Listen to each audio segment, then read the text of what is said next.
Hi everybody, I'm Jamie Buter, and I recently published a video or a series of videos up on YouTube called The Cosmic 432 Part 1 and Part 2. And recently there's been some latest some developments, and I wanted to do another video so I can show more precisely, more concisely what it is that I'm trying to talk about the 432 and how it's all in nature. And there's been some other developments as well, and I'll get into those. First of all, I'd like to start off with a study that just came out. It was done at the Center for Biofield Sciences. It was done by 4 doctors. This is a 28-page study that was done on my chakra sounds, which are all based on the A432 scale and Pythagorean tuning, Pythagorean whole number ratio intervals. So for those of you who aren't familiar with music, right now, the standard concert pitch in most of the popular music, if not all of the popular music that we listen to, is all based on the A, the note of A above middle C, is being tuned to 440 hertz. Okay, my contention is that we need to change this tuning to the 432 hertz. And in this study, it shows that my chakra sounds and the 432 heal the body emotionally as well as physically. Now, let me just read the conclusion of this study. This is online, and you can read the entire study for yourself. And even there's phone numbers there that you can call and talk to. I guess hopefully they'll answer the phone. But all the information that you need to determine if I'm telling you the truth, is going to be online, and you can find out for yourself. So let me just read you the conclusion. From the pilot study conducted at the Center for Biofield Sciences in Pune, India, it can be concluded that the spiritual results music had a positive effect on the mental health of the participants who suffered from a range of conditions. Significant positive energetic changes were observed in participants on emotional level as measured by polycontrast interference photography, gas discharge visualization, and positive physical changes were observed in medical thermal imaging and the electrointerstitial scan. It would be interesting to note that based on the results seen in the MTI and the EIS, problems on physical level have shown mild aggravation during initial session of music, followed by prolonged relief seen in the scans after 7 days. Okay, so initially, what they're saying is that initially the body was like, whoa, what's going on? Because it's out of sync with the natural rhythm of the universe. Most of us are, because of all the bombardment of all the negative and disharmonious frequencies that we're being hit with. Our bodies are out. Look at all the disease that's going on. Okay, so initially, the test subjects, I'll read that to you again. Initially, the test subject showed the mild aggravation during the initial session of music, followed by prolonged relief seen in the scans after 7 days. Further says, the results of the PIP and the GDV suggest that spiritual results music is helpful in problems which are related to emotions and in particular for the reduction of stress levels. Okay, so they were able to do this. Now here's some pictures. Okay, here's the medical thermal imaging. This is used in all the pharmaceutical testing that they do. They test drugs and pharmaceuticals with this type of imaging. We decided we're not going that route. We're going to use the natural route of the natural frequencies of the universe, the natural healing frequencies. Okay, so there's been a lot of information here. This study cost $6,000 to do. And let me tell you why and where it came from. Several years ago, the guy who invested the money in this study did a study on the so-called solfeggio frequencies, the ancient solfeggio frequencies supposedly discovered by Joseph Puleo and promoted by Dr. Leonard Horowitz. The guy who did this study here, who paid for this study, took those frequencies that Leonard Horowitz says are the lost ancient solfeggio frequencies from the Gregorian chants and whatever, and he also claims that the 528 frequency is used to repair DNA. So he made a good case. So my investor decided to take all his abilities. Now he owns a $100 million firm. Okay, so he's well off. He's set. He doesn't need to be doing any of these things, but he wants to help the planet. So he took the Leonard Horowitz frequencies, which are supposed to be these frequencies here. Okay, so you can see he's got the 396, 417. Anyway, he took my investor took these frequencies, and he did his own study with plants. And over the course of his study, he did it over a 2 and 3 month period. He had a control. He did a very scientific study on it, and the plants didn't increase. The ones that were subjected to the music, did not increase, did not grow faster any more than the control, and as a matter of fact, most of them deteriorated, didn't grow as fast as the control that had no frequencies playing on them. So that was the end of that. He said, well, these obviously don't work. They don't work for plants. Maybe they work for human beings or whatever. Fast forward a year and a half till last summer, he saw me speak at the Tesla Tech conference in Albuquerque, New Mexico, and how I talked about the 432 and how we need to change our music to the 432 and how the 432 frequency is found everywhere in nature. After that, he then went, this was last summer, after that talk, he went back to his laboratory and did a complete study all over again on the plants. And he found that actually he had me send him my chakra sounds. Right after the conference, he said, I want to do a test on your chakra sounds. Will you send them to me? So I sent them to him. And he conducted a test over a 2 or 3 month period of time. And the plants actually grew 2 to 3 times faster than the control. Okay, that was just his personal test with some friends with some employees that he has at the lab. From that study, from that in-house study that he conducted, he decided to spend the money, the $6,000, and have the chakra sounds tested in an FDA-approved lab to see how it's going to affect the body. And I just read you the results. Pretty phenomenal for only 7 days of listening to the sounds. Now remember, each of my chakra sounds, each chakra, there's 7 chakras. Each of the sounds is roughly 5 minutes long, so it's a 35-minute process. In the study, each person was subjected to, at the beginning, one 35-minute session.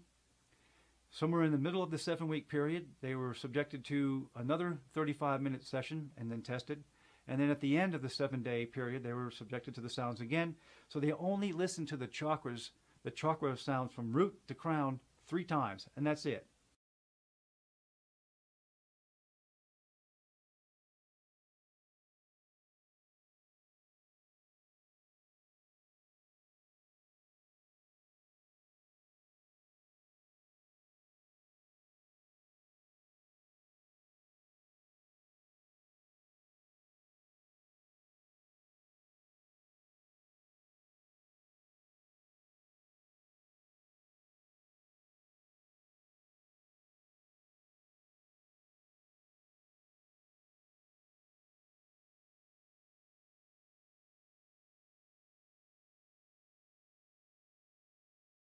Which leads us to this.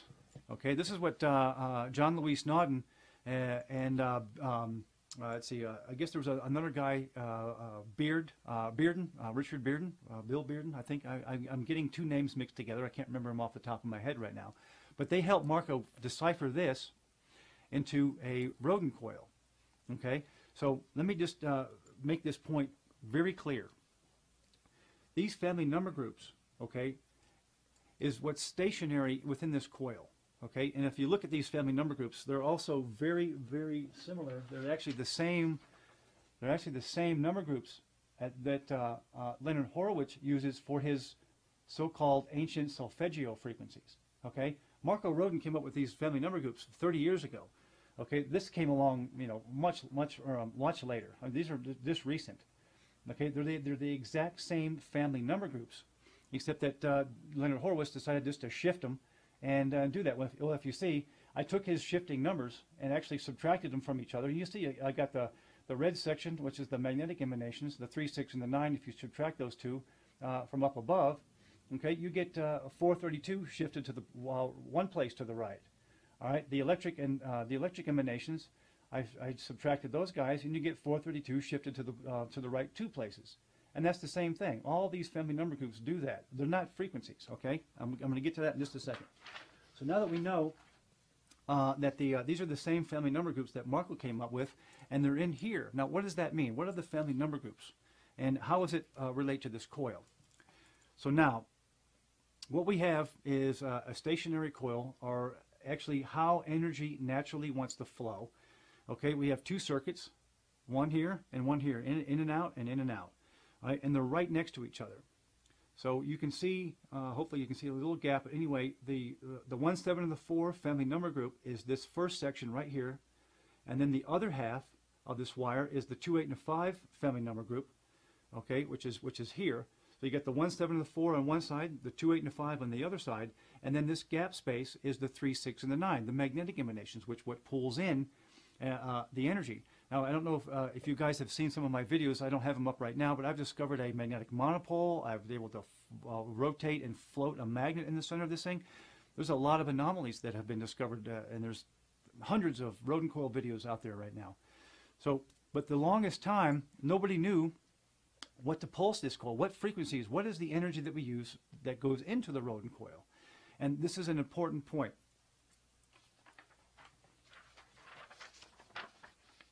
The Leonard Horowitz solfeggio scale is Marco Rodin's family number groups that don't move. They're the energy pathways. They are not frequencies. The frequencies that go through the coil is the 432. And it's all of its harmonic numbers, all of its frequencies, related frequencies, using Pythagorean tuning. Okay, so let me show you what this is. This is essentially taking the 1, and then you double it, going down here, down this column, and you can see where's the which jives with the doubling circuits. You start with 1 and you double. Okay, you start with 1 and you double. All right, and then on the 3, 6, and the 9, those are all thirds. Okay, so we triple the numbers going across the top. Okay, so in doing so, the resultant numbers you see in the matrix are the frequencies. You have the 432 here. You have in this blue box, you see that it's 186,000, was it 624 miles per second. Right? That is the speed of light, or it's actually less than 1% accurate of being the accepted speed of light. Now today, the speed of light is a little bit slower than the 432 squared. 186,624 is 432 squared. Okay? So how come the speed of light isn't 186,624 right now? Well, because we are living in a very dense world right now. Look at all the wars and the lies and the deception and everything that's going on in our planet right now is very dense. And light, sound, any waveform travels slower in a denser medium. That's just how it works. So when we get through the energies of the 2012 and we break free from all of this economic slavery that we're seeing, if we break free from all the lies and deception that's being perpetuated on us, and we move towards pure love and freedom and joy and happiness, and we break out of this stuff, the speed of light will then read back to what it's supposed to be, 186,624, which is the 432 squared. All right.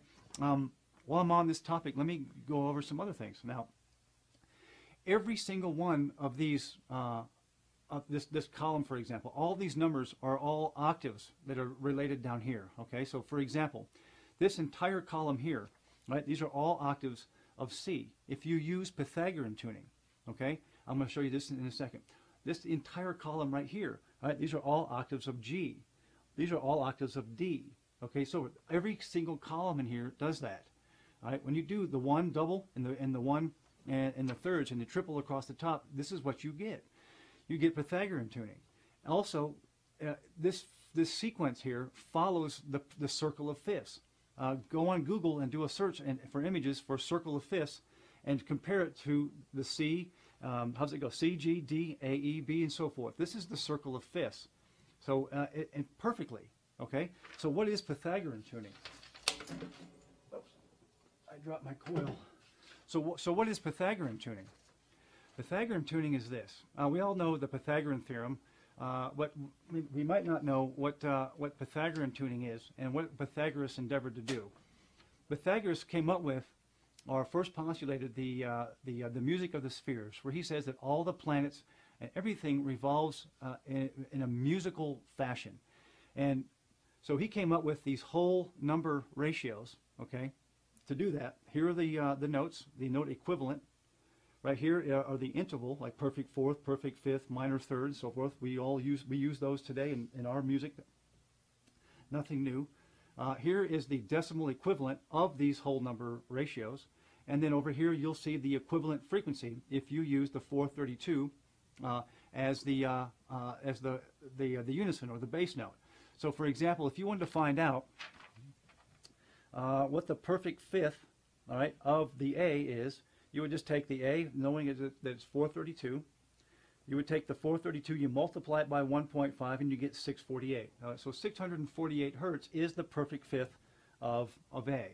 Now let's see if that's true. We got 648 hertz, which is an E of a perfect fifth. Let's go back to our most harmonic numbers, and we look here. We see E. We go up the column, and we see 648. Okay, it's in here. If you use Pythagorean tuning and the 432 as the base foundation, all this works out. It's beautiful. It all works out. Okay. Where was the other thing that I wanted to show you guys? Okay, this other sheet when I showed you the Sri Yantra. All right, which is the Om, which is the breath of God, which is the vibration that brought in all of matter. That all of creation is created through the vibration of the Om, of God, the Word. Okay. Up here you'll see that